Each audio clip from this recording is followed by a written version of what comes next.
ಎಲ್ಲರಿಗೂ ನಮಸ್ಕಾರ. NCG competitive ಅಕಾಡೆಮಿಗೆ ತಮಗೆಲ್ಲರಿಗೂ ಸ್ವಾಗತ. ಸೊ ಇವತ್ತಿನ ವಿಡಿಯೋದಲ್ಲಿ ಸಾರ್ವಜನಿಕ ಆಡಳಿತಕ್ಕೆ ಸಂಬಂಧಪಟ್ಟಂತ ಮೇನ್ಸ್ ಪ್ರಶ್ನೆಯನ್ನ ಡಿಸ್ಕಸ್ ಮಾಡಲಿಕ್ಕೆ ತಮ್ಮ ಮುಂದೆ ಇದ್ದೀವಿ. ಸೊ ಯೂಶಲಿ ದ ಕ್ವಶನ್ ಅಂತ ನೋಡಿದಾಗ ವಾಟ್ ಈಸ್ ಆರ್ಗನೈಸೇಷನ್ ಅಂತ usually the organisation is one of the very important aspect. ಸಂಘಟನೆ ಎಂದರೆ ಏನು ಅಂತ ಕೇಳ್ತಾನೆ. ಅಂಡ್ ಇದರ ಸಬ್ ಕ್ವಶನ್ ಆಗಿ ಇದಕ್ಕೆ ಅಧೀನ ಪ್ರಶ್ನೆಯಾಗಿ what explain the features of organisation ಅಂತ ಕರೀತಾರೆ. Explain the features of organisation.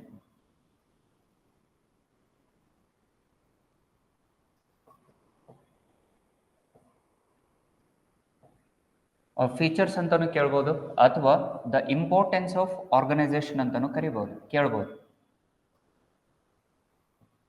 ಸಂಘಟನೆ ಎಂದರೇನು ಹಾಗೂ ಸಂಘಟನೆಯ ವಿವಿಧ ವೈಶಿಷ್ಟ್ಯತೆಗಳನ್ನು ಕುರಿತು ಬರೆಯಿರಿ ಅಥವಾ ಅದರ ಪ್ರಾಮುಖ್ಯತೆಯನ್ನು ಕುರಿತು ಬರೆಯಿರಿ ಅಂತ ಪ್ರಶ್ನೆಯನ್ನು ಕೇಳುವಂತ ಸಾಧ್ಯತೆಗಳು ಇರ್ತವೆ.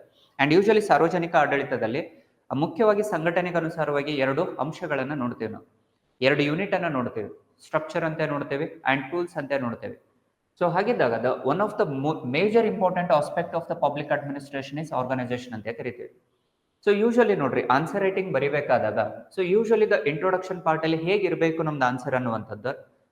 ಇಂಟ್ರೊಡಕ್ಷನ್ ಅಲ್ಲಿ ದ ಗ್ಲಿಮ್ಸ್ ಆಫ್ ದ ಏನೋ ಟಾಪಿಕ್ ಇರ್ಬೇಕಂತ ಹೇಳ್ತೀವಿ. ಸೊ ಯೂಶಲಿ ಫಸ್ಟ್ ಕೀವರ್ಡ್ಸ್ ಅನ್ನ ನೋಡ್ಬೇಕು. ನಾವು ಯಾವುದೇ ಒಂದು ಪ್ರಶ್ನೆಯನ್ನು ಬರಿಬೇಕಾದ್ರೆ so usually focus on the keywords. The keywords ಇರುವಂತದ್ದು ಯಾವ್ದಿಲ್ಲಿ? ಸೊ ಮುಖ್ಯವಾಗಿ ನಾವು ಕೀವರ್ಡ್ಸ್ ಅಂತ ನೋಡ್ತಿರುವಂತದ್ದು ಒಂದು ಯಾವುದು ಆರ್ಗನೈಸೇಷನ್ ಅಂತ ಕರಿತೀವಿ, ಸಂಘಟನೆ. This was the first keyword. And second one is the importance or the features ಅಂತ ಹೇಳ್ತಾ ಇದ್ದಾನೆ. So this was the second keyword. And the third is we need to elaborate, explain ಮಾಡ್ಬೇಕಂತ ಹೇಳ್ತಾ ಇದ್ದಾನೆ. ಸೊ ಅದನ್ನ ವಿಶ್ಲೇಷಣೆ ಮಾಡ್ಬೇಕಂತ, ವಿವರಿಸಿ ಅಂತ ಹೇಳ್ತಾ ಇದ್ದಾನೆ. ಸೊ ಹಾಗಿದ್ದಾಗ ಈ ಫೀಚರ್ಸ್ ಅನ್ನು ನಾವು ಬರೆಯೋದ್ರ ಜೊತೆಗೆ ಅದನ್ನು ವಿವರಣೆಯನ್ನು ಮಾಡಬೇಕು. ಅದ್ರ ವಿವರಣೆಯನ್ನು ವಿವರಣೆಯನ್ನ ನಾವು ನೀಡಬೇಕು ಅಂತ ಹೇಳ್ತಾ ಇದ್ದಾನೆ. ಸೊ ಹಾಗಿದ್ದಾಗ ದ ಫಸ್ಟ್ ಇಂಟ್ರೊಡಕ್ಷನ್ ಪಾರ್ಟ್ ಅಲ್ಲಿ ಏನ್ ನೋಡ್ತೀವಿ ನಾವು? So usually it is the what is organisation ಅಂದಾಗ ಇಂಟ್ರೊಡಕ್ಷನ್ ಅಲ್ಲಿ ನೇರವಾಗಿ ನಾವು ಡೆಫಿನೇಷನ್ ಬರೀಲಿಕ್ಕೆ ಬರಲ್ಲ. ಸೊ ಇಲ್ಲಿ ಯಾವುದೇ ಸಂದರ್ಭದಲ್ಲಿ ದ ಮೊದಲ ಪ್ಯಾರಾಗ್ರಾಫ್ ಅನ್ನುವಂಥದ್ದು ಏನಿದೆ ಅದು ಇಂಟ್ರೊಡಕ್ಷನ್ ಆಗಿರುತ್ತೆ. ಆದ್ರೆ ದ ಟರ್ಮ್ ಇಂಟ್ರೊಡಕ್ಷನ್ PTK ಅನ್ನುವಂಥದ್ದನ್ನ ಎಲ್ಲಿಯೂ ಸಹ ಬರಿಬಾರ್ದು. ಅಂಡ್ ಹಾಗಿದ್ದಾಗ ಆರ್ಗನೈಸೇಷನ್ ನೇರವಾಗಿ ಡೆಫಿನೇಷನ್ ಬರಿಬೇಕಾ? ನೋ. ಸೊ ನೇರವಾಗಿ ನಾವು ಸಂಘಟನೆ ಅಂದ್ರೆ ಏನು ಅಂತ ಬರೀಲಿಕ್ಕೆ ಸಾಧ್ಯ ಇಲ್ಲ. Usually definition of the term ಅನ್ನ ನಾವು ಬರಿಬೇಕಾಗಿರೋದು after the introduction. So definition ಅನ್ನು ಇಂಟ್ರೊಡಕ್ಷನ್ ಅಲ್ಲಿ ಬರೆಯಲಿಕ್ಕೆ ಬರಲ್ಲ. ಸೊ ಯಾಕೆ ಸಂಘಟನೆ ಅನ್ನುವಂಥದ್ದನ್ನ ನೋಡ್ತೀವಿ. So usually to elaborate this what is organisation ಅಂತ ನೋಡ್ತೀವಿ and why it is important, why the organisation is important ಅಂತ ನೋಡ್ತೇವೆ. And the third aspect is we need to explain the features ಅಂತ ನೋಡ್ತೇವೆ. ಸೊ ಈ ಮೂರು ಅಂಶಗಳನ್ನ ಇಲ್ಲೇ ಬರೆಯುವಂತ ಪ್ರಯತ್ನವನ್ನ ಮಾಡಬೇಕು. As an aspirant usually we need to extract the keywords and write according to the demand of the questions. So ಹಾಗಿದ್ದಾಗ ಸೊ ಯೂಶಲ್ ನೋಡ್ರಿ, ವಾಟ್ ಅನ್ನುವಂಥದ್ದನ್ನ ನೇರವಾಗಿ ಬರೀಲಿಕ್ಕೆ ಬರಲ್ಲ. ವಾಟ್ ಈಸ್ ಆರ್ಗನೈಸೇಷನ್ ಅನ್ನುವಂಥದ್ದನ್ನ ನೇರವಾಗಿ ಬರಿಬಾರ್ದು ನಾವು. Usually we need to elaborate the evolution or the we need to write the significance of the question in the introduction itself. So ಏನದು? ಸೊ ಆರ್ಗನೈಸೇಷನ್ ಮಹತ್ವ ಏನಿದೆ ಅನ್ನುವಂಥದ್ದನ್ನ ಬರೆಯಲಿಕ್ಕೆ ಪ್ರಯತ್ನವನ್ನ ಮಾಡಬೇಕಾಗತ್ತೆ. ಸೊ ಯೂಶಲಿ ಏನು? ಸೊ ಇಲ್ಲಿ as the people they are unable to satisfy their needs. So ಇಲ್ಲಿ ಜನಸಾಮಾನ್ಯರು ತಮ್ಮ ಅವಶ್ಯಕತೆಗಳನ್ನ ಈಡೇರಿಸಿಕೊಳ್ಳಲಿಕ್ಕೆ ಪ್ರಯತ್ನವನ್ನ ಮಾಡ್ತಾ ಇದ್ದಾರೆ. ಆದ್ರೆ ತಮ್ಮ ಅವಶ್ಯಕತೆಗಳಿಗೆ ಅನುಸಾರವಾಗಿರುವಂತಹ ಬೇಡಿಕೆಗಳನ್ನ ಈಡೇರಿಸಿಕೊಳ್ಳಲಿಕ್ಕೆ, ತಮ್ಮ ಬೇಡಿಕೆ ಅಥವಾ ಅವಶ್ಯಕತೆಗಳನ್ನ ಈಡೇರಿಸಿಕೊಳ್ಳಲಿಕ್ಕೆ ಅವರಿಗೆ ಸಾಧ್ಯವಾಗದೇ ಇರುವ ಕಾರಣದಿಂದಾಗಿ usually these people are dependent on others. So usually people are dependent on others ಅಂತ ನೋಡ್ತೇವೆ. Depends on others for there survival.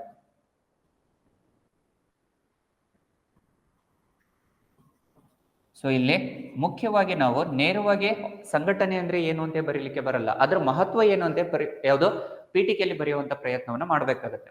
So ಅಂದ್ರೆ ಜನಸಾಮಾನ್ಯರು, ಸಮಾಜದಲ್ಲಿರುವಂತ ಪ್ರತಿಯೊಬ್ಬರೂ ಸಹ ಒಂದಲ್ಲ ಇನ್ನೊಂದು ಕಾರಣಕ್ಕಾಗಿ ಇನ್ನೊಬ್ಬರಿಗೆ ಅವಲಂಬನೆ ಆಗುವಂತದ್ದನ್ನು ನೋಡ್ತೀವಿ.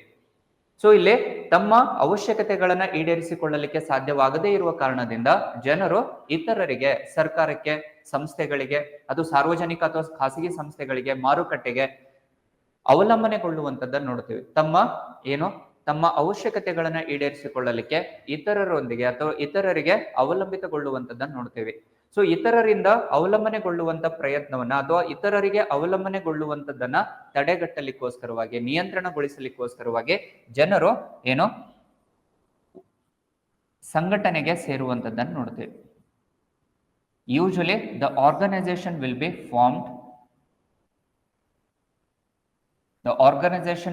Formed to fulfill their needs, objectives, goals in the society. So ಇದನ್ನ ನಾವು ಪೀಠಿಕೆಯಲ್ಲಿ ಬರಿಬೇಕಾಗತ್ತೆ. ಸೊ ಜನಸಾಮಾನ್ಯರು, ಸಮಾಜದಲ್ಲಿರುವಂತ ಪ್ರತಿಯೊಬ್ಬ ಜನಸಾಮಾನ್ಯರು ತಮ್ಮ ಅವಶ್ಯಕತೆಗಳನ್ನ ಈಡೇರಿಸಿಕೊಳ್ಳಲಿಕ್ಕೆ ಸಾಧ್ಯವಾಗ್ತಾ ಇಲ್ಲ. ಕಾರಣ ಏನು ಅಂತಂದ್ರೆ ಇಲ್ಲಿ ನಾವು ಹೇಳಿದೇವೆ ಹೌದಾ, usually it is as the demand and supply ಅಂತ ನೋಡ್ತೇವೆ. So as the population was increasing ಅಂತ ಹೇಳ್ತಾ ಇದ್ದೇವೆ ಹೌದಾ. ಸೊ ಜನಸಂಖ್ಯೆ ಅತಿ ಹೆಚ್ಚು ಪ್ರಮಾಣದಲ್ಲಿ ಏರುಗತಿಯಲ್ಲಿರುವ ಕಾರಣದಿಂದ ಜನರು ತಮ್ಮ ಅಗತ್ಯತೆಗಳನ್ನ, ಬೇಡಿಕೆಗಳನ್ನ ಈಡೇರಿಸಿಕೊಳ್ಳಲಿಕ್ಕೆ ಸಾಧ್ಯವಾಗ್ತಾ ಇಲ್ಲ. ಆದ ಕಾರಣದಿಂದ ಒಂದಲ್ಲ ಇನ್ನೊಂದು ಕಾರಣಕ್ಕಾಗಿ ಸಮಾಜಕ್ಕೆ, ಸರ್ಕಾರಕ್ಕೆ, ಸಂಸ್ಥೆಗಳಿಗೆ ಅವಲಂಬಿತಗೊಂಡಿರುವಂತದ್ದನ್ನು ನೋಡ್ತೀವಿ. ಸೊ ತಮ್ಮ ಅವಶ್ಯಕತೆಗಳನ್ನ ಈಡೇರಿಸಿಕೊಳ್ಳಲಿಕ್ಕೋಸ್ಕರವಾಗಿ ಜನರು ಒಂದು ನಿರ್ದಿಷ್ಟ ಸಂಘಟನೆಗೆ ಸೇರಿಕೊಳ್ಳುವಂತದ್ದನ್ನು ನೋಡ್ತೀವಿ. ಸೊ ಇದು ಒಂದು ಪೀಠಿಕೆ ರೂಪದಲ್ಲಿ ಇರಬೇಕು. So these 3 points has to be included under the introduction. As people, they are unable to satisfy the needs due to the demand and supply of the market. As the population increasing, the demand of the natural resources were increasing. So to fulfill their needs from the markets, ultimately they are dependent on the government, organizations, or the other institutions. So to fulfill their basic needs, to fulfill their demands, ultimately they need to form the organization. ಅಂತ ನೋಡ್ತೇವೆ. So ಇಷ್ಟು ಪೀಠಿಕೆ ರೂಪದಲ್ಲಿ ಇರಬೇಕು. These are the introduction point ಅಂತ ನೋಡ್ತೇವೆ. So why again ಇಲ್ಲಿ ನಾವು ಹೇಳ್ತಿರುವಂತದ್ದೇನು, next we need to discuss the definition of organisation. So ಇಲ್ಲಿ ದ ಓವರ್ ಆಲ್ ಪಿಕ್ಚರ್ ಅನ್ನು ಕೊಟ್ಟಿದ್ದೀವಿ ನಾವು. ಇಂಟ್ರೊಡಕ್ಷನ್ ಅಲ್ಲಿ what is the significance of organisation ಅನ್ನುವಂಥದ್ದನ್ನು ಹೇಳಿದೆವು ನಾವು. ಅದರ ಪ್ರಾಮುಖ್ಯತೆ ಏನು ಅನ್ನುವಂಥದ್ದನ್ನು ಹೇಳಿದ್ದೇವೆ. ಸೊ ಅಷ್ಟು ಬರೆದಾದ್ಮೇಲೆ we need to define the term organisation. ಈಗ ನಾವು ಆರ್ಗನೈಸೇಷನ್ ಅಂದ್ರೆ ಏನು ಅಂತ ಬರೆಯಬೇಕಾಗತ್ತೆ. ಸೊ ಇಬ್ರು ಅಥವಾ ಇಬ್ಬರಿಗಿಂತ ಹೆಚ್ಚಿನ ಜನರು ಒಗ್ಗೂಡಿ ತಮ್ಮ ಉದ್ದೇಶಗಳನ್ನು ಪೂರೈಸಿಕೊಳ್ಳುವಂತದ್ದನ್ನೇ ಸಂಘಟನೆ ಅಂತ ಕರಿತೀವಿ. So organisation is nothing but when two or more than two people come together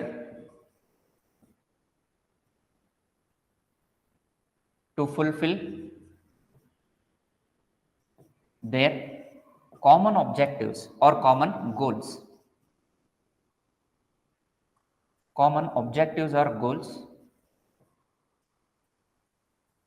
Then only organization will be formed. When two or more than two people come together to fulfill their common objectives or goals, then only the organization will be formed. ಯಾವುದೇ ಒಂದು ಸಂಘಟನೆ ರಚನೆ ಆಗಬೇಕು ಅಂತಂದ್ರೆ ಜನಸಾಮಾನ್ಯರ ಅವಶ್ಯಕತೆಗಳು, ಉದ್ದೇಶಗಳು, ಗುರಿಗಳು, ಬೇಡಿಕೆಗಳು ಒಂದೇ ರೀತಿಯಲ್ಲಿ ಇರಬೇಕು ಅಂತ ಹೇಳ್ತೀವಿ ನಾವು. ಯಾವಾಗ ಜನಸಾಮಾನ್ಯರ ಧ್ಯೇಯೋದ್ದೇಶಗಳು ಒಂದೇ ರೀತಿಯಲ್ಲಿ ಇರ್ತಾವೋ ಅವಾಗ ಮಾತ್ರ ಒಂದು ನಿರ್ದಿಷ್ಟ ಸಂಘಟನೆ ರಚನೆ ಆಗ್ಲಿಕ್ಕೆ ಸಾಧ್ಯ. ಇಲ್ಲದೇ ಇದ್ರೆ ಅಲ್ಲಿ ಸಂಘಟನೆ ರಚನೆ ಆಗ್ಲಿಕ್ಕೆ ಸಾಧ್ಯನೇ ಇಲ್ಲ ಅಂತ ಹೇಳಲಾಗುತ್ತೆ. ಸೊ ಹಾಗಾಗಿನೇ ಈ ಆರ್ಗನೈಸೇಷನ್ ಅಂದ್ರೆ ಏನು ಅನ್ನುವಂಥದ್ದನ್ನು ನಾವು ಡೆಫಿನೇಷನ್ ಕೊಟ್ಟಾದ್ಮೇಲೆ ನಂತರದಲ್ಲಿ we need to explain the features. So ಇಲ್ಲಿ ನಾವು ಹೇಳ್ತಾ ಇದ್ವಿ ಜನಸಾಮಾನ್ಯರು ತಮ್ಮ ಉದ್ದೇಶಗಳನ್ನ ಈಡೇರಿಸಿಕೊಳ್ಳಲಿಕ್ಕೆ, ತಮ್ಮ ಧ್ಯೇಯೋದ್ದೇಶಗಳು, ಗುರಿಗಳನ್ನ ಈಡೇರಿಸಿಕೊಳ್ಳಲಿಕ್ಕೆ ಸಂಘಟನೆ ರಚನೆ ಆಗುತ್ತೆ ಅಂತ ಹೇಳ್ತೀವಿ. ಸೊ ವೈ ಅನ್ನುವಂಥದ್ದು ಡಿಸ್ಕಸ್ ಮಾಡಿದೀವಿ ನಾವು ಇವಾಗ. Why again the organisation has to be formed ಅಂದ್ರೆ to fulfil the objectives, to fulfill the common objectives of the people from the society, ultimately the organization has to be formed ಅಂತ ನೋಡ್ತೇವೆ. So ಒಮ್ಮೆ ಇದನ್ನ ನಾವು ಬರೆದಾದ ಮೇಲೆ ಪೀಠಿಕೆಯಲ್ಲಿ ಇದನ್ನು ಬರೆದಿದ್ದೀವಿ. ಎರಡನೇ paragraph ಅಲ್ಲಿ what is organisation and why it is significant in the society ಅಂತ ಬರೀತಾ ಇದ್ದೀವಿ. Next finally we need to discuss about the features. So with respect to the features ಅಂತ ಬಂದಾಗ ವಿವಿಧ ವೈಶಿಷ್ಟ್ಯತೆಗಳು ಏನು ಅನ್ನುವಂಥದ್ದನ್ನ ಚರ್ಚೆ ಮಾಡ್ತೀವಿ. ಸೊ ವೈಶಿಷ್ಟ್ಯತೆಗಳು ಅಂತ ಬಂದಾಗ just we are focusing on the points ಅದನ್ನ ನೀವು ಎಕ್ಸ್ಪ್ಲೈನ್ ಮಾಡಬೇಕಾಗತ್ತೆ. In the body of the answer ಒಳಗಡೆ we need to explain the features. Each and every minute point has to be explained in detail ಅಂತ ನೋಡ್ತೇವೆ. So ಪ್ರತಿಯೊಂದನ್ನು ವಿವರಣೆಯನ್ನು ಕೊಡಬೇಕು ನಾವು. First what are the major features ಅಂತ ಬಂದಾಗ it is the policy formulation ಅಂತ ನೋಡ್ತೀವಿ. ಆರ್ಗನೈಸೇಷನ್ನಿನ ಅತಿ ಮುಖ್ಯವಾದ ಲಕ್ಷಣ ಏನು ಅಂತಂದ್ರೆ it needs to maintain or it needs to framework the policy formulation. Means it needs to give the policy inputs ಅಂತ ನೋಡ್ತೀವಿ.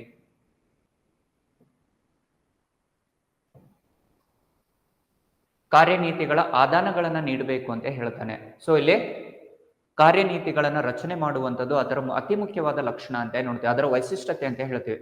The one of the most important feature of organisation is to framework of the policy formulation. It needs to frame the policies. adu hege it needs to frame the policies according to the social objective. It needs to frame the policies according to the social objectives ante nodteve. ಸಂಘಟನೆಯು ತನ್ನ ಕಾರ್ಯನೀತಿಗಳನ್ನು ರಚನೆ ಮಾಡುವಂತಹ ಸಂದರ್ಭದಲ್ಲಿ ಸಾಮಾಜಿಕ ಹಿತಾಸಕ್ತಿಯನ್ನು ಒಳಗೊಂಡಿರಬೇಕಂತ ಹೇಳ್ತೇವೆ. If it was an private organisation ಇತ್ತು ಅಂತಂದ್ರೆ ಇಲ್ಲೇ ನಿಮ್ಮನ್ನು ಮತ್ತೆ ಪ್ರಶ್ನೆ ಕೇಳ್ತಾನೆ, what is public and private organisation ಅನ್ನುವಂಥದ್ದನ್ನ ನೇರವಾಗಿ ಪ್ರಶ್ನೆಯನ್ನು ಕೇಳುವಂತ ಸಾಧ್ಯತೆಗಳು ಹೆಚ್ಚಿರುತ್ತೆ. ಸೊ ಅಗೇನ್ ಇಲ್ಲಿ ನೋಡ್ರಿ, ದ ಪಬ್ಲಿಕ್ ಆರ್ಗನೈಸೇಷನ್ ಅಂತ ಬಂದಾಗ always it need to have the objective of ಏನು ಸೊಸೈಟಿ ಅಂತ ನೋಡ್ತೀವಿ, ಸಾಮಾಜಿಕ ಹಿತಾಸಕ್ತಿಯನ್ನು ಕಾಪಾಡಿಕೊಳ್ಳುವಂಥದ್ದು. Whereas in the case of private it is having the objective of profits ಅಂತ ನೋಡ್ತೀವಿ. It is to make the profits out of their investments. So this was the first feature of organization ante nodteve. Next, after the policy formulation they need to make the plan, the planning. ಯೋಜನೆಗಳನ್ನು ರೂಪಿಸುವಂತದ್ದು ಅಂತ ನೋಡ್ತೇವೆ. ಹೇಗೆ, ಯಾವ ರೀತಿಯಾದ ಯೋಜನೆಗಳನ್ನು ರೂಪಿಸಬೇಕು, ಎಷ್ಟು ಜನರಿಗೆ, ಅಂಡ್ ಯೂಶಲಿ ಪ್ಲಾನ್ ಅನ್ನು ಉಪಯೋಗಿಸುವಂತ ಸಂದರ್ಭದಲ್ಲಿ usually to for the framework of the planning again it needs to maintain the utilitarianism concept ante ನೋಡ್ತೀವಿ.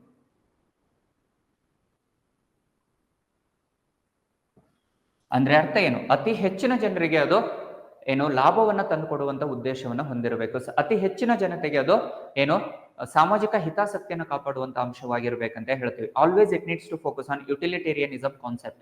It needs to fulfil the maximum welfare among the society and it needs to less harm for the society ಅಂತ ನೋಡ್ತೀವಿ. ಸಮಾಜಕ್ಕೆ ಅತಿ ಕಡಿಮೆ ತೊಂದರೆಯನ್ನ ಸಮಸ್ಯೆಗಳನ್ನ ನೀಡಿ ಅತಿ ಕಡಿಮೆ ಸಮಸ್ಯೆಗಳಿರಬೇಕು, ಅತಿ ಹೆಚ್ಚಿನ ಲಾಭವನ್ನ ತಂದುಕೊಡುವಂತ ಪ್ರಯತ್ನದ ಯೋಜನೆ ಆಗಿರ್ಬೇಕು ಅಂತ ಹೇಳ್ತೀವಿ.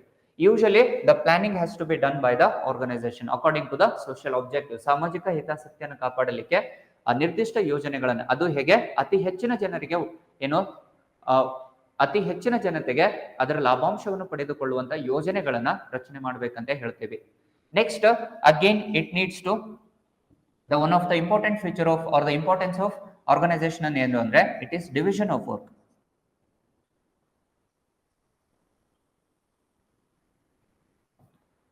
ಕೆಲಸದ ವಿಭಜನೆ ಅಂತ ನೋಡ್ತೇವೆ. ಸೊ ಅಗೇನ್ ಕೇವಲ ಯೋಜನೆಗಳನ್ನು ಮಾಡುವಂತದ್ದಲ್ಲ. ಸೊ ಯೋಜನೆಗಳನ್ನು ಮಾಡೋದ್ರ ಮುಖಾಂತರ ಆ ಯೋಜನೆಗೆ ಅನುಸಾರವಾಗಿ ಅದನ್ನ ಕೆಲಸದ ವಿಭಜನೆಯನ್ನ ಮಾಡಬೇಕಾಗತ್ತೆ. ಯಾರು ಎಷ್ಟು ಪ್ರಮಾಣದ ಅಧಿಕಾರವನ್ನು ಹೊಂದಿದ್ದಾರೆ, ಯಾವ ರೀತಿ ಕೆಲಸವನ್ನು ಮಾಡಬೇಕು, ಅವರು ಯಾವ ರೀತಿ ಹೇಗೆ ಕೆಲಸ ಮಾಡಿದರೆ ಅದು ಕಾರ್ಯರೂಪಕ್ಕೆ ಬರುತ್ತೆ ಅನ್ನುವಂಥದ್ದನ್ನು ನೋಡ್ಬೇಕು. ಸೊ ಅಲ್ಲಿ ಸಂಘಟನೆಯಲ್ಲಿರುವಂತಹ ಪ್ರತಿಯೊಬ್ಬ ಜನರಿಗೂ ಸಹ ಏನಾಗುತ್ತೆ ಅಧಿಕಾರದ ಅಥವಾ ಕೆಲಸದ ವಿಭಜನೆಯನ್ನು ಮಾಡಬೇಕಾಗತ್ತೆ. ಅಂದ್ರೆ for the efficient and effective ವರ್ಕಿಂಗಿಗೆ, ದಕ್ಷ ಮತ್ತು ಪರಿಣಾಮಕಾರಿ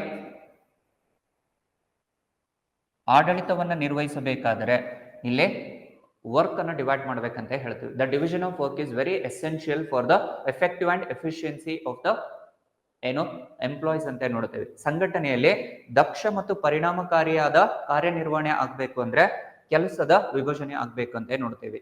ಸೊ ಕೆಲಸದ ವಿಭಜನೆಯನ್ನು ಮಾಡುವಂತದ್ದು ಸಂಘಟನೆ ಅಂತ ಹೇಳ್ತೀವಿ. It needs to divide the work on the basis of their again work ಅನ್ನು ಡಿವೈಡ್ ಮಾಡ್ತಾ ಇದೀವಿ ಅಂತಂದ್ರೆ again it needs to focus on the specialisation. So ಹೇಗ್ ಬೇಕೋ ಆ ರೀತಿ ಕೆಲಸದ ನಿರ್ವಹಣೆಯನ್ನ ಅಥವಾ ಕೆಲಸದ ಒತ್ತಡವನ್ನ ಹೆಚ್ಚು ಮಾಡ್ಲಿಕ್ಕೆ ಸಾಧ್ಯ ಇಲ್ಲ.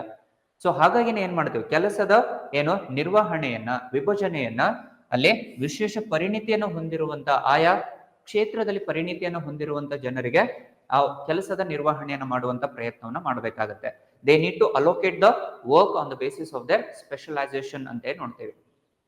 ಸೊ ದೆನ್ ಸೊ ಇಲ್ಲಿ ಸ್ಪೆಷಲೈಸೇಷನ್ ಯಾಕೆ ನೋಡ್ತಾ ಇದ್ದೇವೆ? ವಿಶೇಷ ಜ್ಞಾನವನ್ನು ಹೊಂದಿರುವಂತಹ ಅಥವಾ ಪರಿಣಿತಿಯನ್ನು ಹೊಂದಿರುವಂತಹ ವ್ಯಕ್ತಿಗಳಿಗೆ ಅನುಸಾರವಾಗಿ ಕೆಲಸದ ನಿರ್ವಹಣೆಯನ್ನು ವಿಭಜನೆಯನ್ನು ಮಾಡಬೇಕು. ಯಾಕೆ ಅಂತಂದ್ರೆ ಇಲ್ಲಿ it always takes less time to complete the work.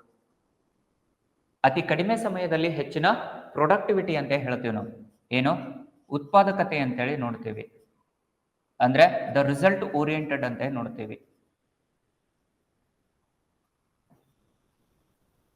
ಅದಕ್ಕೆ ಅತಿ ಕಡಿಮೆ ಸಮಯದಲ್ಲಿ ಹೆಚ್ಚಿನ ಉತ್ಪಾದಕತೆಯನ್ನು, ಹೆಚ್ಚಿನ ಲಾಭಾಂಶವನ್ನು ತಂದುಕೊಡುವಲ್ಲಿ ವಿಶೇಷ ಪರಿಣಿತಿಯನ್ನು ಹೊಂದಿರುವಂತಹ, ವಿಶೇಷ ಜ್ಞಾನವನ್ನು ಹೊಂದಿರುವಂತಹ ಜನಕ್ಕೆ ಅನುಸಾರವಾಗಿ ಕೆಲಸದ ಏನು ವಿಭಜನೆಯನ್ನ ಮಾಡಬೇಕು ಅಂತ ಹೇಳ್ತೀವಿ. ಈ ಕೆಲಸದ ವಿಭಜನೆಯನ್ನು ವಿಶೇಷ ಜ್ಞಾನಕ್ಕನುಸಾರವಾಗಿ ಸಂಘಟನೆಯನ್ನ ಮಾಡುವಂತ ಯಾವುದೋ ಲಕ್ಷಣವನ್ನು ಹೊಂದಿದೆ. ಅದು ಅದರ ಮುಖ್ಯ ಕರ್ತವ್ಯ ಅಥವಾ ಕಾರ್ಯ ಅಂತ ಹೇಳ್ತೇವೆ. ನೆಕ್ಸ್ಟ್ ಹೈರಾರ್ಕಿ ಅಂತ ನೋಡ್ತೀವಿ. ಕ್ರಮಾನುಘಾತ ಅಂತ ಹೇಳಿ ಕರೆಯಲಾಗುತ್ತೆ. So the organisation always need to maintain a hierarchy. So ಕ್ರಮಾನುಘಾತ, ಸೊ ಸುಪೀರಿಯರ್ ವರ್ಸಸ್ ಸಬಾರ್ಡಿನೇಟ್ ಅಂತ ನೋಡ್ತೀವಿ. So hierarchy is nothing but a superior and subordinates ಅಂತ ನೋಡ್ತೀವಿ. It is always need to maintain the concept of superior and subordinate. ಮೇಲಧಿಕಾರಿ ಮತ್ತು ಕೆಳ ಹಂತದಲ್ಲಿ ಕಾರ್ಯನಿರ್ವಹಿಸುವಂತಹ ಅಧಿಕಾರಿಗಳ ನಡುವೆ ಏನೋ ಪ್ರತ್ಯೇಕವಾದ ಅಧಿಕಾರದ ವಿಭಜನೆಯನ್ನ ಮಾಡಬೇಕಾಗತ್ತೆ. ಯಾಕೆ ಅಂತಂದ್ರೆ so to have the unity of command and direction, to maintain the unity of command and direction, ನಿರ್ದೇಶನವನ್ನ ನೀಡಲಿಕ್ಕೆ ಹಾಗೂ ಆರ್ಡರ್ ಅನ್ನ ಅಥವಾ ಆದೇಶವನ್ನು ಹೊರಡಿಸುವಂತ ಸಂದರ್ಭದಲ್ಲಿ ಅಲ್ಲಿ ನಮಗೆ ಏಕತೆ ಬೇಕು. ಆ ಏಕತೆಯನ್ನ ಕಾಪಾಡಿಕೊಳ್ಳಲಿಕ್ಕೆ, ಸಂಘಟನೆಯಲ್ಲಿ ಏಕತೆಯನ್ನ, ಸಮಗ್ರತೆಯನ್ನ ಕಾಪಾಡಿಕೊಳ್ಳಲಿಕ್ಕೋಸ್ಕರವಾಗಿ ಅಲ್ಲಿ ಸುಪೀರಿಯರ್ ಸಬಾರ್ಡಿನೇಟ್ ಕಾನ್ಸೆಪ್ಟ್ ಅನ್ನು ಯೂಸ್ ಮಾಡ್ತೀವಿ. ಮೇಲಾಧಿಕಾರಿ ಕೆಳ ಅಧಿಕಾರಿಗಳಿಗೆ ಅಥವಾ ಕೆಳ ಹಂತದಲ್ಲಿ ಕಾರ್ಯನಿರ್ವಹಿಸುವವರಿಗೆ ಹೆಚ್ಚಿನ ಏನೋ ಜವಾಬ್ದಾರಿಯನ್ನು ಕೊಡಬೇಕಾಗತ್ತೆ. ಆ ಜವಾಬ್ದಾರಿಯನ್ನು ಮೇಲಾಧಿಕಾರಿಯನ್ನು ತೆಗೆದುಕೊಳ್ಬೇಕು. ಅವರಿಬ್ಬರ ನಡುವೆ ಒಂದು ಸಮತೋಲನ ಭಾವ, ಸಾಮರಸ್ಯ ಭಾವ ಬೆಳಿಬೇಕು ಅಂತಂದ್ರೆ, ಏಕತೆ ಮತ್ತು ಸಮಗ್ರತೆಯ ಮನೋಭಾವಗಳು ಅಥವಾ ಸೌಹಾರ್ದಯುತ ಭಾವ ಬೆಳೆಯಬೇಕು ಅಂತಂದ್ರೆ ಈ ಹೈರಾರ್ಕಿ ಕಾನ್ಸೆಪ್ಟ್ ಬೇಕು ಅಂತ ಹೇಳ್ತೀವಿ. We need to maintain unity of command and direction within the organisation for the upliftment of the society, for the upliftment of the organisation, for which again the organization always needs to maintain the superior and subordinate concept within the organization. For the healthy development, for the healthy competitive spirit in the organization, we need to maintain the hierarchy. Next, it needs to recruit the people, the recruitment process. Again, the organization was having the special feature of recruiting the people. So ಇಲ್ಲಿ ನೇಮಕಾತಿಯ ವಿಚಾರವನ್ನು ಸಹ ಸಂಘಟನೆ ನೋಡಿಕೊಳ್ಳಬೇಕು ಅಂತ ಹೇಳ್ತೀವಿ. ಅವರ ಅವಶ್ಯಕತೆಗಳಿಗೆ ಅನುಸಾರವಾಗಿ, ಅವರ ಕೌಶಲ್ಯಕ್ಕನುಸಾರವಾಗಿ. ಸೊ ಸಂಘಟನೆಗೆ ಅದು ಅವಶ್ಯಕತೆ ಇರಬೇಕು. ಅದರ ಜೊತೆಯಲ್ಲಿ ದ ಎಂಪ್ಲಾಯೀಸ್ ಅಥವಾ ಯಾರನ್ನ ಹೈರ್ ಮಾಡ್ತಾ ಇದ್ದೋ ಅವರಿಗೆ ಕೌಶಲ್ಯವನ್ನು ಹೊಂದಿರಬೇಕು ಅಂತ ಹೇಳ್ತೇವೆ. ಸೊ ಸಂಘಟನೆಯ ಅವಶ್ಯಕತೆಗಳಿಗೆ ಅನುಸಾರವಾಗಿ ಹಾಗೂ ವ್ಯಕ್ತಿಯ ಕೌಶಲ್ಯಕ್ಕನುಸಾರವಾಗಿ ನಾವು ಅವರಿಗೆ ನೇಮಕ ಮಾಡ್ಬೇಕಂತ ಹೇಳ್ತಾ ಇದ್ದೀವಿ. So always the organisation need to equip with the needs, and it needs to recruit the people who are having the needs according to the organization, as well as they need to hire according to their skills. Without the skills, again organization can't hire the individual. So ಹಾಗಾಗಿ ಸಂಘಟನೆ ಅವರ ಕೌಶಲ್ಯಕ್ಕನುಸಾರವಾಗಿ ಅವರನ್ನ ನೇಮಕ ಮಾಡಬೇಕು ಅಂತ ಹೇಳ್ತೇವೆ. So ನಂತರ they need to provide a training. ಸಂಘಟನೆಯ ಅತಿ ಮುಖ್ಯವಾದ ಲಕ್ಷಣ ಏನು ಅಂತಂದ್ರೆ again they need to provide a training, ತರಬೇತಿಯನ್ನ ನೀಡುವಂಥದ್ದು ಅಕಾರ್ಡಿಂಗ್ ಟು ದೇರ್ ಸ್ಕಿಲ್ಸ್, ಅಥವಾ ಅವರ ಜವಾಬ್ದಾರಿಗಳನ್ನ, ಅವರ ರೆಸ್ಪಾನ್ಸಿಬಿಲಿಟೀಸ್ ಅನ್ನ ಹೆಚ್ಚು ಮಾಡಲಿಕ್ಕೆ ಅವರ ಪರಿಣಿತಿಗೆ ಅನುಸಾರವಾಗಿ ಅವರಿಗೆ ತರಬೇತಿಗಳನ್ನ ನೀಡುವಂಥದ್ದನ್ನು ನೋಡ್ತೇವೆ. ಸೊ ಆ ತರಬೇತಿಗಳನ್ನ ನೀಡಿದಾಗ ಏನಾಗುತ್ತೆ, ಸೊ ಈ ತರಬೇತಿಗಳಲ್ಲಿ ಯೂಶಲಿ ನಾವು ನೋಡ್ತೀವಲ್ವಾ, ಸೊ ಅವರು ಸಂಘಟನೆಯ ಲಾಭಾಂಶವನ್ನು ನೋಡುವಂಥದ್ದು.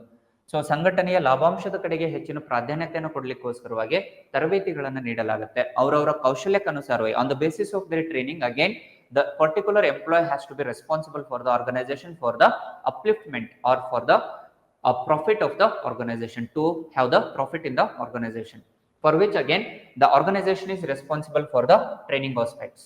Next, ಇದಕ್ಕೆಲ್ಲದಕ್ಕೂ ಬೇಕಾಗಿದ್ದೇನು, the finances ಅಂತ ನೋಡ್ತೀವಿ. The finances as well as fundings. It always need to focus on the fundings. ಹಣಕಾಸುಗಳು ಇಲ್ಲದೇನೆ ಸಂಘಟನೆ ಅಸ್ತಿತ್ವದಲ್ಲಿರಲಿಕ್ಕೆ ಸಾಧ್ಯನೇ ಇಲ್ಲ. ಆಲ್ವೇಸ್ ಅದಕ್ಕೆ ಹೇಳ್ತೀವಲ್ಲ, the finances are the life blood of the organisation ಅಂತ ಕರಿತೀವಿ. The finances are the lifeblood of the organization. So without the finances, again, organization cannot be uplifted. So Nicholas Henry ಅವರು ಹೇಳಿರುವಂತ ಅಂಶ. It was a statement given by the Nicholas Henry with respect to the finances. So ಹಣಕಾಸು ಅನ್ನುವಂಥದ್ದು ಅಥವಾ ಹಣ ಅನ್ನುವಂಥದ್ದು ಸಂಘಟನೆಯ ರಕ್ತವಿದ್ದಂತೆ ಅಂತ ಹೇಳ್ತಾನೆ. ಅಂದ್ರೆ without the finances ultimately organisation can't exist. ಯಾವುದೇ ಒಂದು ಸಂಘಟನೆ ಲಾಭದಲ್ಲಿ ಬರಬೇಕು ಅಂದ್ರೆ ವೆಚ್ಚಗಳನ್ನು ಮಾಡಬೇಕು. ಅಂಡ್ ವೆಚ್ಚಗಳನ್ನು ಮಾಡದೇ ಇದ್ದರೆ ಲಾಭ ಬರಲಿಕ್ಕೆ ಸಾಧ್ಯ ಇಲ್ಲ. ಈಗ ವೆಚ್ಚಗಳಿಗೆ ಬೇಕಾಗಿದ್ದು ಹಣಕಾಸು. ಸೊ ಹಣಕಾಸನ್ನ ನಿಯಂತ್ರಣ ಮಾಡುವಂಥದ್ದು ಅಥವಾ ನಿರ್ವಹಿಸುವಂಥದ್ದು ಅಧಿಕಾರಗಳು ಸಂಘಟನೆಗೆ ಇರಬೇಕು. ಸೊ ಒಂದು ವೇಳೆ ಹಣಕಾಸಿನ ನಿಯಂತ್ರಣ ನಿರ್ವಹಣೆ ಮಾಡದೇ ಇದ್ದರೆ ಅಲ್ಲಿ ಆ ಸಂಘಟನೆ ಮುಂದುವರಿಲಿಕ್ಕೆ ಸಾಧ್ಯ ಇಲ್ಲ. ಕ್ಲಿಯರ್ ಇದೆನಾ? And always the expenses has to be according to the cost benefit analysis ಅಂತ ನೋಡ್ತೇವೆ. ದ ಸಂಘಟನೆ ತನ್ನ ವೆಚ್ಚಗಳನ್ನ ಕಾಸ್ಟ್ ಬೆನಿಫಿಟ್ ಅನಾಲಿಸಿಸ್ ಅಂತ ನೋಡ್ತೇವೆ. ಸೊ ಯಾವುದೇ ಒಂದು ವೆಚ್ಚವನ್ನು ಸಂಘಟನೆ ಮಾಡ್ತಾ ಇದೆ ಅಂದ್ರೆ ಅದರಿಂದ ಹೆಚ್ಚಿನ ಲಾಭಾಂಶಗಳು ದೊರಿಬೇಕು ಅಂತ ಹೇಳ್ತೀವಿ. ಅದರ ಬಗ್ಗೆ ಅನಾಲಿಸಿಸ್ ಮಾಡ್ಬೇಕಂತ ಹೇಳ್ತೀವಿ ನಾವು. So always the organisation need to analyse their expenses, their investments according to the cost benefit ಅಂತ ನೋಡ್ತೀವಿ. Usually the organisation need to get more benefits out of their cost. So this is the major function perform by the organisation. So next finally ಇವೆಲ್ಲ ಅಂಶಗಳನ್ನು ಜಾರಿಗೆ ತಂದಾಗ for which again ಇವೆಲ್ಲದರ ನಡುವೆ ಏನ್ ಬೇಕು ನಮಗೆ ಕೋಆಪರೇಷನ್ ಅಂಡ್ ಕೋಆರ್ಡಿನೇಷನ್ ಅವಶ್ಯಕತೆ ಇರುತ್ತೆ. The organisation need to maintain a cooperation and coordination between the employees. ಒಳ್ಳೆಯ ಸೌಹಾರ್ದಯುತ ಪರಿಸರವನ್ನು ನಿರ್ಮಾಣ ಮಾಡಲಿಕ್ಕೆ ಎಂಪ್ಲಾಯೀಸ್ಗಳ ನಡುವೆ, ಉದ್ಯೋಗಿಗಳ ನಡುವೆ, ಮೇಲಾಧಿಕಾರಿ ಮತ್ತು ಕೆಳ ಹಂತದಲ್ಲಿ ಕಾರ್ಯನಿರತರಾಗಿರುವಂತಹ ಉದ್ಯೋಗಿಗಳ ನಡುವೆ ಒಳ್ಳೆಯ ಸಂಬಂಧ, ಸಹಕಾರವನ್ನು ಏರ್ಪಟ್ಟಿರಬೇಕು ಅಂತ ಹೇಳ್ತೀವಿ. ಅದನ್ನ ನೋಡಿಕೊಳ್ಳುವಂಥದ್ದು ಸಂಘಟನೆ. ಅಂಡ್ ಇವೆಲ್ಲ ಅಂಶಗಳು ಜಾರಿಯಲ್ಲಿ ಬಂದಾಗ ಮಾತ್ರ ಏನಾಗುತ್ತೆ, the policy will be implemented, the implementation process. So again ಈ ಮೇಲಿನ ಎಲ್ಲ ಅಂಶಗಳು ಕಾರ್ಯನಿರ್ವಹಿಸಿದಾಗ ಮಾತ್ರ ಏನಾಗುತ್ತೆ, ಅಲ್ಲಿಯ ನಿರ್ದಿಷ್ಟ ಕಂಪನಿಯ ಅಥವಾ ನಿರ್ದಿಷ್ಟ ಸಂಘಟನೆಯ ಉದ್ದೇಶಗಳು, ಗುರಿಗಳನ್ನ, ಧ್ಯೇಯೋದ್ದೇಶಗಳನ್ನ ಈಡೇರಿಸಿಕೊಳ್ಳಲಿಕ್ಕೆ ಸಾಧ್ಯ ಅಂತ ಹೇಳ್ತೀವಿ. ಇವುಗಳಲ್ಲಿ ಯಾವ್ದಾದ್ರು ಒಂದು ಮಿಸ್ ಆದ್ರೂ ಸಹ ಅಲ್ಲಿ ಸಂಘಟನೆ ಲಾಭದಲ್ಲಿ ಬರಲಿಕ್ಕೆ ಸಾಧ್ಯ ಇಲ್ಲ. ಕ್ಲಿಯರ್ ಇದೆನಾ? ಸೊ ಅದನ್ನೇ ನಾವು ಕನ್ಕ್ಲೂಷನ್ ಅಲ್ಲಿ ನೋಡ್ತೀವಿ. ಸೊ ಮೇಲಿನ ಎಲ್ಲಾ ವೈಶಿಷ್ಟ್ಯತೆಗಳ ಆಧಾರವಾಗಿ ಸಂಘಟನೆಯು ಒಂದು ದೇಶದ ಲಾಭಾಂಶವನ್ನು ಅಥವಾ ಒಂದು ನಿರ್ದಿಷ್ಟ ಸಂಸ್ಥೆಯು ಆ ಸಂಸ್ಥೆಯ ಲಾಭಾಂಶವನ್ನು ಉತ್ತೇಜಿಸುವ ಕಾರಣದಿಂದಾಗಿ ಸಂಘಟನೆ ಅತ್ಯವಶ್ಯಕವಾಗಿದ್ದು ಅಂತ ಹೇಳ್ತೇವೆ. ಸೊ ಮೇಲಿನ ಎಲ್ಲಾ ವೈಶಿಷ್ಟ್ಯತೆಗಳನ್ನ ಕಾಪಾಡಿಕೊಂಡರೆ, ರಕ್ಷಣೆ ನೀಡಿದರೆ ಮಾತ್ರ ಸಂಘಟನೆ ಲಾಭದಲ್ಲಿ ಇರಲಿಕ್ಕೆ ಸಾಧ್ಯ ಅಂತ ಹೇಳ್ತೇವೆ. So by following all the factors, all the features, then only the organization can work properly and efficiently and which will function according to the societal needs and aspects ante nodteve, to fulfill the societal needs or to fulfill the objectives of the organization ante nodteve. This is how we need to conclude. So ಈ ರೀತಿ ಒಂದು structured ವೇಯಲ್ಲಿ ಯಾವುದೋ answer ಬರೆಯುವಂತ ಪ್ರಯತ್ನವನ್ನ ಸ್ಪರ್ಧಾರ್ಥಿಗಳು ಮಾಡ್ಬೇಕಂತ ಹೇಳ್ತಾ, ಇನ್ನು ಯಾವುದೇ ರೀತಿಯಾದ ಹೆಚ್ಚಿನ ಮಾಹಿತಿಗಳು ತಮಗೆ ಬೇಕಾದ್ರೆ ಸೊ NCG ಅಲ್ಲಿ ಆಲ್ರೆಡಿ ನಾವು ಮೇನ್ಸ್ ಕ್ಲಾಸಸ್ ಅನ್ನ ಸ್ಟಾರ್ಟ್ ಮಾಡಿದ್ದೀವಿ. ಸೊ ನೆಕ್ಸ್ಟ್ ಎಲ್ಲಾ ರೀತಿಯಾದ mains classes offline, online and recorded classes ನಿಮಗೆ ಅವೈಲೇಬಲ್ ಇರುತ್ತೆ. ಅದರ ಜೊತೆಯಲ್ಲಿ ಯಾವುದೋ ಕನ್ನಡ ಮತ್ತು ಇಂಗ್ಲಿಷ್ ಬೈಲ್ಯಾಂಗ್ವೇಜ್ ಅಲ್ಲಿ ಟೀಚಿಂಗ್ ಇರುವ ಕಾರಣದಿಂದ ನಿಮ್ಗೆ ಯಾವುದೇ ಸಂದರ್ಭದಲ್ಲಿ ಯಾವುದೇ ಹೆಚ್ಚಿನ ಮಾಹಿತಿಗಳು ಬೇಕಾದ್ರೂ ನಮ್ಮ ಸಂಸ್ಥೆಗೆ ನೇರವಾಗಿ ನೀವು ಭೇಟಿ ನೀಡಬಹುದು, ಅಥವಾ ನಮ್ಮ ಯೂಟ್ಯೂಬ್ ಚಾನಲ್ಗೆ ಹೋಗಿ ಅಲ್ಲಿ ಸಂಸ್ಥೆಯ ಕಾಂಟ್ಯಾಕ್ಟ್ ನಂಬರ್ಗೆ ನೀವು ಕಾಲ್ ಮಾಡಿದ್ರೆ ಅಲ್ಲಿ ನಿಮಗೆ ಹೆಚ್ಚಿನ ಮಾಹಿತಿಗಳು ದೊರಕತ್ತೆ ಅಂತ ಹೇಳ್ತಾ ಇವತ್ತಿನ ನನ್ನ ಈ ವಿಡಿಯೋವನ್ನ ಮುಗಿಸ್ತಾ ಇದ್ದೇನೆ. ಧನ್ಯವಾದಗಳು.